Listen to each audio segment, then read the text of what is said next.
po, hindi naman aksidente. Sige, seryoso na. Sa nag-iisang pinaka-importante tao sa buhay. Tayo mo kaya mo na yan, Kalahati sis. ng puso ko at buhay ko. Wow, kalahati ng buhay. Timsong nila yan. Dalaman daw niya.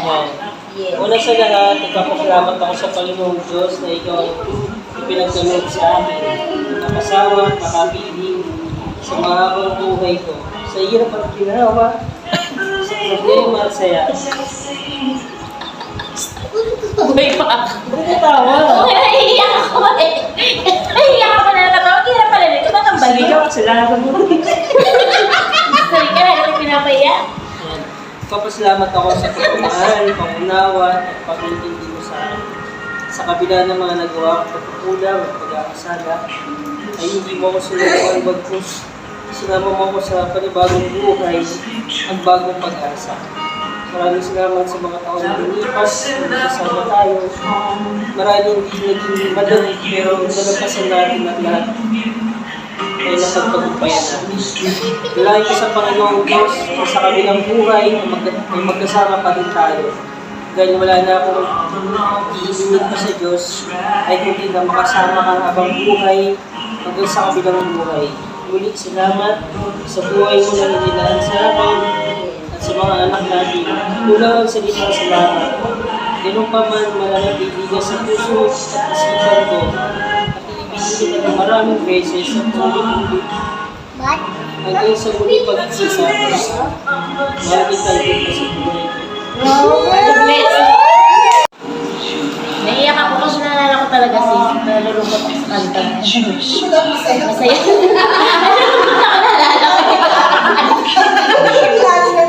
Okay, sige. So ito, sinulat ko kasi hindi talaga sanay kumuha ng love letter. So kung talagang totoong nangyari mo, siguro kung sa kabilang buhay, pagtatawanan niya ako. Kasi hindi ko talaga pinagawa. So, dahil maririnig pa naman yan, gusto sabihin ko.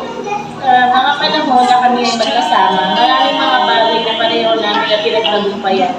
Maraming away, maraming tampuhan, ngunit sa lahat ng ito ay sabay namin na hinarap na magkasama. At alam ko na hindi pa sa level ng pagmamahal na alam ko ang meron kami bilang magkasama. Ngunit kahit gano'n ka sa lipunan, ang mga naranasan namin, mas gugustuhin ko pa din isang maranasan kung kami ay bibigyan ng muling pagkakataon na magkita sa susunod na buhay. Ikaw at ikaw pa din ang aking pipiliin. Sa buhay ko, isa lang ang sasabi ko. Walang Mr. Right, pero higit pa sa Mr. Right ang binigay sa akin ni Lord. Kasi siya ang taong tumanggap sa akin ng buong buo, walang labis, walang kulang.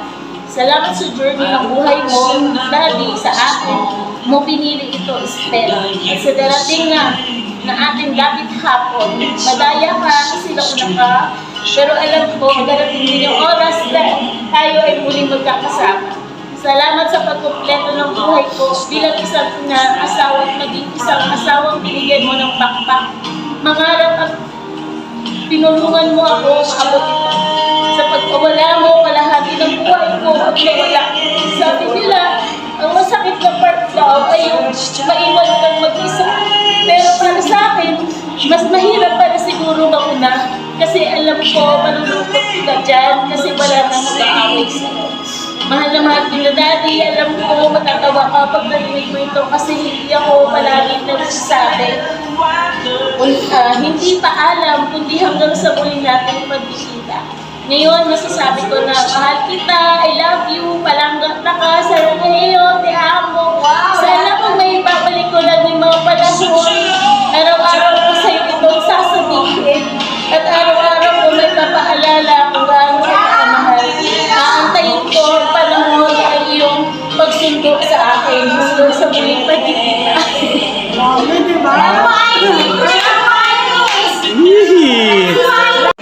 I really think that kasi yung superhero na binigay niya sa buhay. Ala, natawa pa. Ala, natatawa pa yung classmates ko during college days kasi superhero ang name na nakasave sa kulungan. I want to say sorry for those time na naramdaman mo hindi ko bibigay yung support na na-transmit ko sa iyo. I want to say thank you kasi ikaw yung perfect na biyaya sa aking buhay. Ikaw yung This is mine ko water. sa pangalan ko sa pangalan ko na una ka tuling lalaki na mamahalin ko panghabang buhay.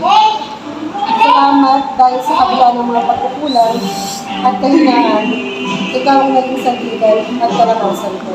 Kailangan ko na muna ba sa walang sawang pagbuo ng pangarap at pagtupad sa mas marami pang pangarap na buuin natin bilang mag-asawa hanggang sa kabilang mundo. Girl ka ba? August 3, 2020. Kompleto. Una sa lahat,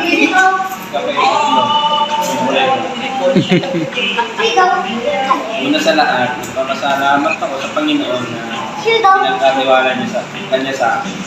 Alam ko na hindi madali ang ating mga pinagdaanan, pero magkasama natin itong ginagawa. Salamat sa panahon at pagmamahal na ibinigay at ipinaramdam mo sa akin sa pag-aakay sa Diyos na hindi ko akalain na makakarating ako sa ganitong sitwasyon. Humihingi ako ng tawad sa mga pagmamahal na nagawa ko sa iyo sa mga panahon pinasama ko ang loob mo, sa mga oras na nasayang ko, matatawad. Salamat sa pagtulog at panalangin mo na maging mabuti akong tao, Kristyano, malayo na pero malayo pa. Mahirap pero hindi imposible.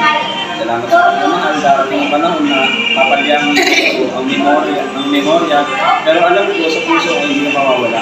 Pero sana sa huling hininga ko ay masambit ko pa rin ang pagtawag sa Panginoon na isa sa itinuro mo sa amin at pag-alala sa mga masasayang pinagdaanan natin. Oo, walang buhay ng buhay.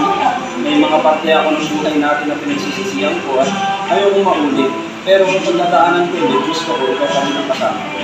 Maraming salamat sa pagtanggap sa kung sino ako. Hindi ako successful na lalaki tulad ng iba. Pero sa pagsasama natin, I always try to be better. Alam ko yung isa ka, kaya salamat sa lahat. Salamat sa pagmamahal, tiwala, at sa panahon. Salamat sa Panginoon. Kumari lang, Mami. Mami, I love you. Una sa lahat, patawarin mo ako sa mga hindi mo nagustuhan, ugali ko. Alam ko, maraming ako pagkakamali na hindi mo rin nagustuhan, patawarin mo ako. Marami akong pagkukulang na hindi ko nabigay sa iyo. Dati, tinatanong ko sa Lord kung bakit ikaw binigay sa akin. Hindi ko maipaliwanag kasi dati, tinatanong ko naging sarili ko bakit ikaw eh. Hindi may gusto ko iba pero bakit ikaw. Pero binigyan ng linaw sa akin ng Panginoon bakit ikaw yung binigay sa akin. Makita ko na ikaw yung nagpapalakas ng loob sa akin sa mga bagay na hindi ko kayang gawin. Umaalalay ka sa lahat na pinagdadaanan. Kung ano yung pinagdadaanan ko, nandiyan ko. I love you. Lalo ko sasabihin, mahal kita. Ikaw lang nagmamahal sa akin ng totoo. Salamat sa mga halik na tiyaka, sa surprise, yung birthday ko, hindi mo nakakalimutan. Lagi ka nagregalo sa akin. Sa iyo ko naramdaman, isa akong mahalagang tao na nagbuhay dito sa mundo. Kahit anong hirap ng buhay, hindi ka sumusuko. Lagi kang nakalalay sa akin. Gusto kong sabihin lagi sa iyo, I love you, me. Mahal naman kita. Maraming salamat kasi nakita ko kung gaano ako ka-special sa iyo. Ikaw ang laging yung magtatagal sa akin sa mga taong hindi nakakaunawa sa akin. Ikaw ang number one idol ko, number one fan ko. I love you, me. Paulit-ulit, mahal naman kita. Patawarin mo ako sa mga pagkukulang ko sa iyo. Pero paulit-ulit kong sasabihin sa iyo, I love you, mahal naman kita. Woo! Yo! Thank you. Baka naman Hello, Daddy. Hirap pala nawala ka. Hindi ko alam kung hanggang kailan mo kakayanin. Kunin mo na lang kayarin ako. Wala na akong matali sa gabi, wala na akong mag-aalaga sa akin. Pag sakit ako. Ikaw lang yung nagtsaga sa akin. Paano na kami ng mga anak natin? Sino na magbabantay sa akin? Mahal na mahal kita, Daddy. Dahil kailan hindi ko pinagsisiyan, ito ang nakilala ko. Lagi mo kaming babantayan. Pangarap ko pa naman sana na tumanda tayo kasama. Hindi na pala mangyayari. Mag-isa na lang ako. Sana dalawin mo ako sa panaginip ka natin. I love you, Daddy. You love me kahit matigas ang ulo ko. Tinanggap ko kung sino ako. The day won't be the same without you. Excited na ako magkasama tayo. Alam. Is. Malalaki yung sulat ko kaya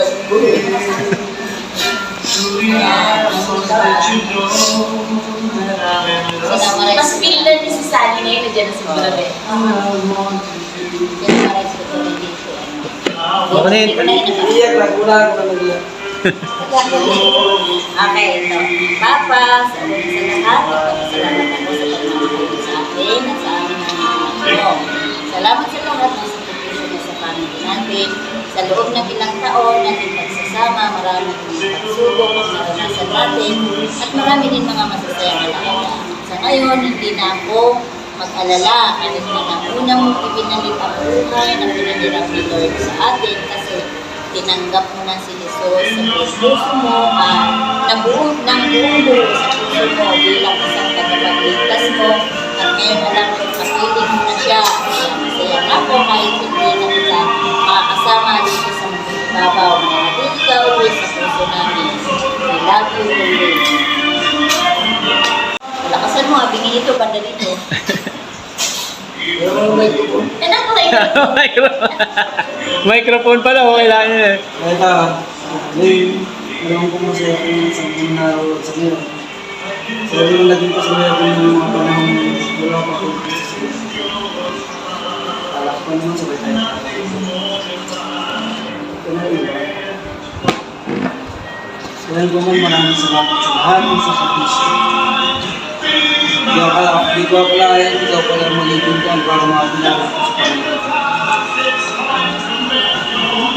Marami pa sa mga gusto sabihin sa'yo.